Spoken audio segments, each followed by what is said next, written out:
Bienvenue dans notre récapitulatif des dernières nouvelles du monde de l'Inter. Aujourd'hui, nous avons des révélations captivantes et des déclarations inédites qui vont vous plonger au cœur de l'actualité nerazzurra. Simone Inzaghi revient sur le dernier choc face à Naples et nous dévoile ce que cette rencontre promet pour l'avenir de l'équipe. Adriano, légende de l'Inter, parle avec émotion de ces années difficiles, marquées par la dépression et la bienveillance de Massimo Moratti. Giuseppe Marotta, lui, en profite pour égratigner gentiment Paolo Scaroni lors de la remise du prestigieux Premio Lidl 2024. Découvrez aussi les confidences de Diego Milito, qui révèle un José Mourinho à deux visages, à la fois protecteur et redoutable. Oactri ne cesse de se projeter vers l'avenir, la société accélère pour lancer une équipe U23 en série C, alors que les recettes commerciales de l'Inter explosent sous leur direction, avec de grandes ambitions pour les saisons à venir. Que vous soyez fan de la première heure ou passionné de football, restez avec nous pour découvrir chaque détail de ces articles fascinants. C'est parti pour une immersion totale dans l'univers de l'Inter.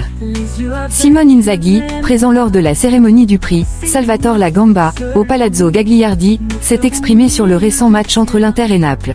Il en a profité pour partager son optimisme quant à la suite de la saison.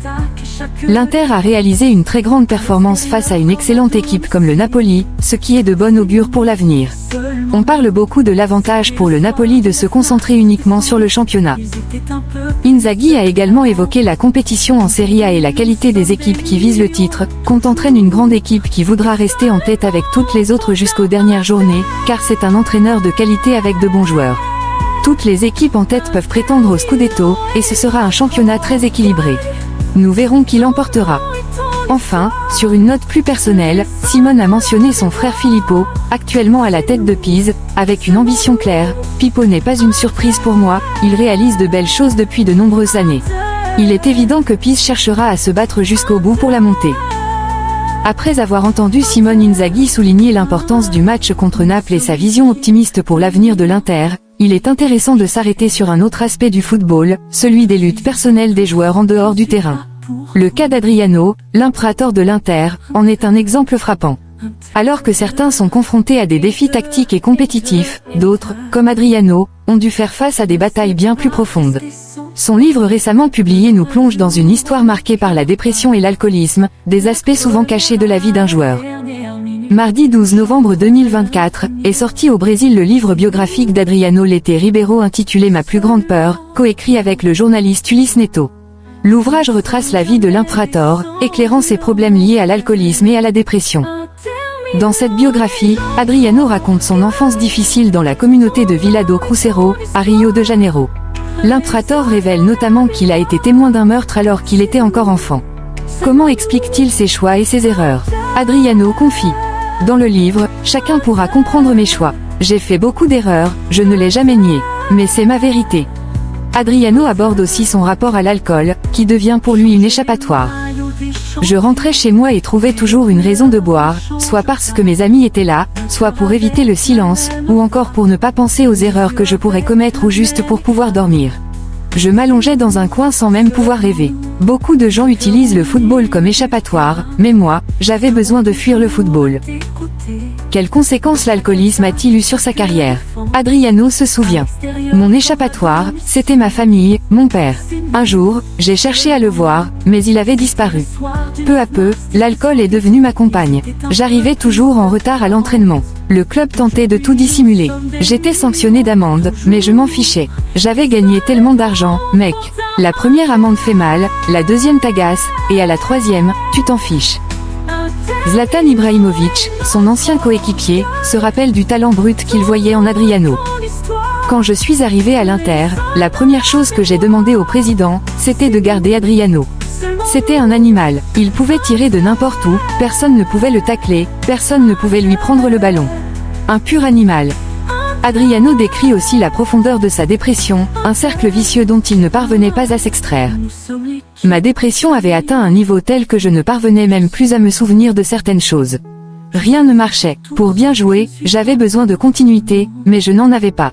Pour continuer, je devais bien m'entraîner, et je n'arrivais plus à me concentrer. Pour ne pas boire ni aller en discothèque, j'avais besoin de clarté d'esprit.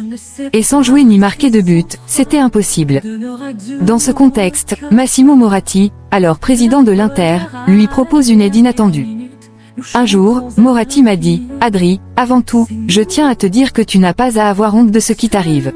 Ça peut arriver à tout le monde. J'aimerais te faire une proposition, je voudrais t'envoyer dans un endroit très spécial. » Et il l'a fait avec son habituelle élégance.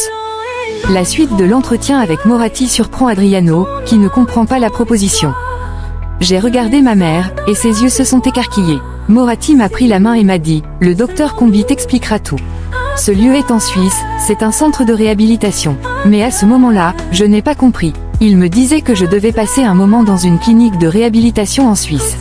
J'étais déprimée, je ne comprenais pas de quoi il parlait. Sa réaction, face à ce conseil bienveillant mais incompris, est un mélange d'incrédulité et de colère. Qu'est-ce que c'était que cette idée de m'y envoyer? Je ne suis pas fou, président, avec tout le respect que je vous dois. Pourquoi voulez-vous m'envoyer dans un hôpital psychiatrique? J'ai commencé à m'énerver pendant cette réunion. Cette idée était absurde. Aviez-vous déjà vu cela? Un joueur hospitalisé dans une clinique de rééducation. Putain de merde. Au fil des pages, Adriano révèle ce que peu de gens savaient de son parcours, un talent immense, mais une douleur profonde qui l'a souvent empêché de devenir la légende qu'il était destiné à être. Après les révélations poignantes d'Adriano, où il se livre sur ses démons intérieurs et les difficultés qu'il a traversées, nous passons à un tout autre registre, celui des coulisses de la gestion d'un grand club comme l'Inter. Si l'histoire d'Adriano nous montre les tourments personnels d'un joueur de talent, celle de Giuseppe Marotta nous plonge dans les décisions stratégiques et les rapports de force au sein du monde du football. Lors de la remise du Premio Lidolm 2024, Marotta n'a pas hésité à exprimer son point de vue, notamment sur l'attitude de Paolo Scaroni, le président du Milan, à travers une série de propos qui n'ont pas manqué de faire réagir. Giuseppe Marotta égratigne Paolo Scaroni lors de la remise du Premio Lidolm 2024. C'est bien notre président qui reçoit aujourd'hui le Premio Lidolm, et il n'a pas manqué de partager ses réflexions avec la presse à son arrivée, pour sa trajectoire de croissance constante qui l'a conduit à atteindre des sommets dans la gestion sportive, sans jamais oublier les valeurs humaines, le respect et l'élégance qui marquent son style de leadership. Le prix Lidolm et ses collègues évoluaient dans un calcio qui mettait en avant les valeurs humaines sans subir la pression d'aujourd'hui. Ce qui le caractérisait, c'était son flegme, sa sérénité, et ses phrases ironiques qui visaient à dédramatiser. Le football d'aujourd'hui nous place face à une pression continue, avec des décisions de pénaltys imprévisibles qui provoquent des polémiques. Je conseille à Inzaghi, qui est jeune et en plein développement, d'acquérir cette sérénité et ce flegme qui était propre à Lidolm. Les déclarations acerbes d'Antonio Conte. Je pense que les situations s'améliorent avec l'aide de la technologie, les erreurs diminuent. Conte est une personne intelligente et un excellent communicant, il atteint ses objectifs quand il parle. L'arbitre était très proche de l'action, il est certain qu'il y a eu un contact, il a été touché par un pied, pour moi, c'était penalty. Ensuite, il est toujours possible de débattre sur l'utilisation optimale de la VAR. Cela doit faire partie d'un débat constructif qui doit avoir lieu au sein du football. Conte a-t-il cherché à tirer avantage de cette situation? Je ne saurais le dire, et malheureusement, ce n'était ici qu'un fait de jeu sans grande importance. On peut discuter de la méthodologie d'application de la VAR et des points à améliorer pour cette technologie, mais le rôle de l'arbitre reste central. Selon moi, la décision découle d'un pénalty indiscutable. Serez-vous actif lors du mercato de janvier? Je ne le pense pas. Nous avons un effectif compétitif qui correspond à nos objectifs, et nous sommes une équipe de très haut niveau. Comment retrouver le niveau de l'année dernière? Nos performances en Ligue des Champions forcent le respect. En championnat, nous ne sommes qu'à un point de la tête. L'année dernière, nous étions aussi dans le rôle de chasseur avec la Juve en tête. Cette saison, c'est le Napoli qui est en première place. Une petite poignée d'équipes méritent les premières places cette saison. Le championnat est très long, avec de nombreux matchs et points à récolter. Le plus important est de rester au contact des leaders, les mois de janvier et février seront déterminants. Quelle équipe vous a le plus impressionné? Ce sont des équipes comme l'Atalanta, la Fiorentina et la Lazio, car cela faisait longtemps qu'elles n'avaient pas atteint un tel niveau. Scaroni a déclaré que Milan est la seule équipe de la ville. Tout dépend du point de vue. S'il représente la seule équipe de Milan, cela signifie que nous représentons forcément quelque chose de supérieur. Je ne cherche pas à polémiquer, c'est un ami, et chacun définit son club comme étant le meilleur. Ce n'est pas un hasard si nous avons les 2 étoiles. Je lui souhaite d'atteindre cette seconde étoile avec le Milan le plus tôt possible. La Ligue des Champions. Une grande équipe se doit de se donner à fond dans toutes les compétitions. Il n'y a pas de distinction entre le championnat et la Ligue des Champions, nous voulons aller jusqu'au bout dans toutes les compétitions. Après avoir exploré les stratégies de gestion et les tensions au sein des grands clubs, nous nous tournons désormais vers une dimension plus personnelle et intime du football, les relations entre joueurs et entraîneurs. Si Giuseppe Marotta nous a plongé dans les coulisses de l'Inter et de la gestion sportive, Diego Milito, quant à lui, nous invite à découvrir une autre facette de son parcours, marquée par une relation particulière avec José Mourinho. Milito, icône de l'Inter, revient sur son expérience avec l'entraîneur portugais, et nous offre un éclairage sur l'homme aux multiples visages qui a marqué l'histoire du club. Diego Milito, Mourinho est un homme à deux visages. Diego Milito, le « Prince » de Milan, s'est confié à TIC Sport au sujet de Lautaro Martinez, de la Ligue des Champions et de sa relation avec le « Special One ». Sa relation avec Lautaro, je parle souvent avec lui, nous échangeons beaucoup. J'ai une belle relation avec Lotti, je l'ai connu quand il était très jeune, il avait fait ses débuts alors que je jouais encore.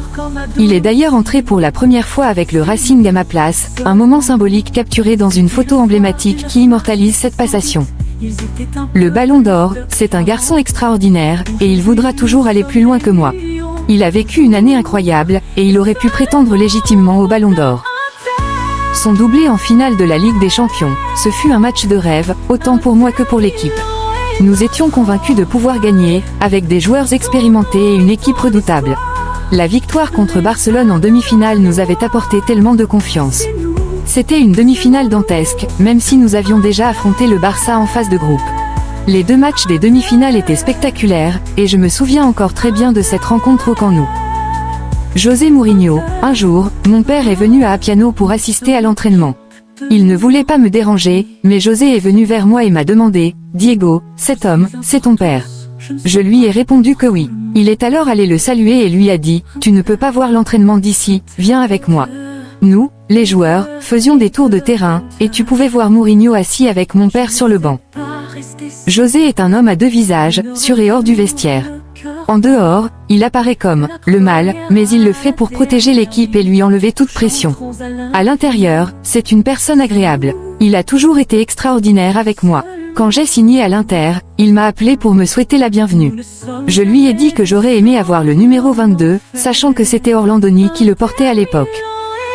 Je lui ai même dit que ce n'était pas grave, mais José m'a répondu de ne pas m'inquiéter et qu'il allait s'en occuper.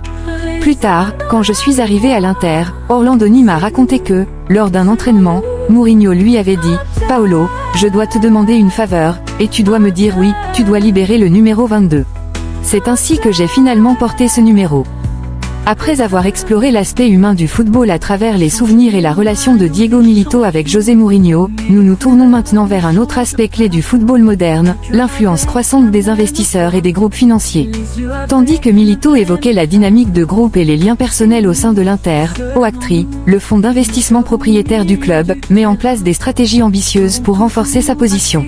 En effet, après avoir consolidé son emprise sur l'Inter, Oaktree a des projets d'expansion significatifs, notamment avec l'intention de créer une équipe U23 de l'Inter dès la prochaine saison de Série C. Un projet ambitieux qui témoigne de la volonté du fonds de structurer et de diversifier encore davantage son investissement. Oaktree veut s'offrir immédiatement une seconde équipe. C'est la révélation de la journée signée calciomercato.com. La propriété Nerazzurra met en place les éléments nécessaires pour lancer une équipe U23 de l'Inter dès la prochaine saison de Série C. Des terrains d'entraînement au stade qui accueillera les matchs, en passant par le directeur sportif et l'entraîneur, tout est en préparation pour concrétiser ce projet ambitieux. Les premières réunions ont été révélatrices, et la mission est désormais claire. Oaktree veut que l'Inter lance son projet de seconde équipe dès la saison prochaine. Le principal obstacle pour l'Inter a toujours été celui des installations d'entraînement, un problème souvent relégué au second plan. Les Nerazzurri avaient initialement prévu que leur seconde équipe s'entraîne le matin à un Trello, indique le rapport. Dans l'attente de nouvelles infrastructures qui pourraient être construites à Appiano, si le club parvenait à annexer de nouveaux terrains aux abords de l'actuel centre d'entraînement de la Viale della Liberazione, le club est aussi en quête d'un stade pour accueillir les matchs. Plusieurs options sont déjà en cours d'évaluation, notamment un sondage pour des terrains à la Varesina. La personne en charge du projet de la seconde équipe serait Dario Baxin, l'actuel vice-directeur sportif. Des discussions sont en cours pour définir le profil de l'entraîneur, avec plusieurs candidats envisagés, à commencer par Christian Kivu, dont les relations avec le club sont excellentes. Cependant, la décision finale devrait privilégier une figure interne, avec des noms comme Zanqueta et Handanovic parmi les profils susceptibles d'obtenir cette opportunité. Explosion des recettes commerciales, Oaktree en veut encore plus. Après avoir entamé ce projet de seconde équipe, Oaktree montre qu'il ne compte pas s'arrêter là. Le fonds d'investissement, déjà acteur majeur du football européen, s'intéresse également à l'optimisation des revenus commerciaux des clubs qu'il contrôle. Marco Iaria, de la Gazzetta dello Sport, souligne que cette dimension financière devient primordiale pour garantir la stabilité des clubs italiens. Historiquement, l'Inter avait pris du retard par rapport à la Juventus et au Milan dans la course aux revenus commerciaux. Mais grâce à Oaktree, ce fossé s'est considérablement réduit. Après une baisse significative liée à la pandémie, la saison 2023-2024 marque un véritable tournant, avec des recettes commerciales qui ont atteint 112 millions d'euros. Les partenariats avec des géants comme Paramount Plus et Nike, ainsi que l'augmentation des revenus issus du merchandising et des sponsors, ont joué un rôle clé dans ce rebond. Ces succès commerciaux ont propulsé les Nerazzurri à un niveau supérieur, avec des partenariats générant désormais plus de 80 millions d'euros. Oaktree prévoit de continuer sur cette lancée en exploitant le potentiel international de l'Inter, notamment grâce à de nouveaux partenariats et à la récente nomination de Giorgio Ricci en tant que Chief Revenue Officer. Cette stratégie vise à faire de l'Inter un acteur de premier plan sur la scène mondiale. Entre passion, ambitions humaines et stratégie ambitieuse, l'Inter continue de se construire comme une équipe résiliente, prête à surmonter les défis et à conquérir de nouveaux titres. Merci d'avoir regardé cette vidéo et, comme toujours, Forza Inter. Nous sommes l'équipe de Milan, oui, je suis